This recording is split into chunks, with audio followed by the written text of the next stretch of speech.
শোণিতপুৰ জিলাৰ অন্তৰ্গত ঢেকিয়াজুলি ৰাজচক্ৰ এলেকাৰ চিৰাজুলি গাঁৱত আজি ভাৰতীয় জনতা পাৰ্টিৰ উদ্যোগত এখন ৰাজহুৱা সভা অনুষ্ঠিত হয়। উল্লেখ্য যে আগন্তুক পঞ্চায়ত নিৰ্বাচনৰ লগত সংগতি ৰাখি আজি ভাৰতীয় জনতা পাৰ্টিৰ উদ্যোগত উক্ত ৰাজহুৱা সভা অনুষ্ঠিত কৰে।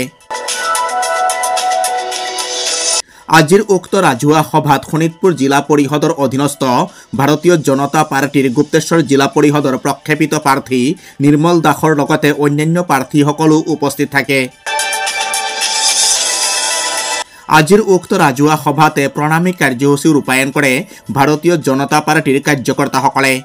আজি অনুষ্ঠিত হোৱা উক্ত ৰাজহুৱা সভাতে ভাৰতীয় জনতা পাৰ্টিৰ কাৰ্যকৰ্তাসকলৰ লগতে ভাৰতীয় জনতা যুৱ মৰ্চাৰ কেইবাগৰাকীও নেতা উপস্থিত থাকে। নিৰ্মল দাস জিন্দাবাদ, নিৰ্মল দাস জিন্দাবাদ, অশোক সিংহাল জিন্দাবাদ, হিমন্ত বিশ্ব শৰ্মা জিন্দাবাদ, নৰেন্দ্ৰ মোদী জিন্দাবাদ।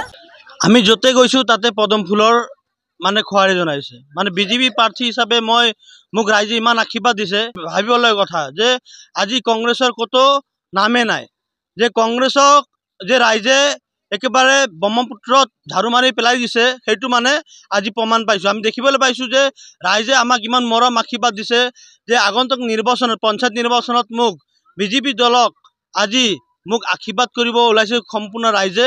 আজি মাননীয় প্ৰধানমন্ত্ৰী নৰেন্দ্ৰ মোদী ডাঙৰ নেতৃত্বত চৰকাৰে তথা অসমতো সৰ্বানন্দ সোণোৱাল আৰু ডক্টৰ হিমন্ত বিশ্ব শৰ্মা ডাঙৰীয়া নেতৃত্বত চৰকাৰখনে যিখিনি ৰাইজৰ কল্যাণমূলক আঁচনিবোৰ ৰূপায়ণ কৰিছে, সেই আঁচনি ঘৰে ঘৰে যাব পাৰিছে।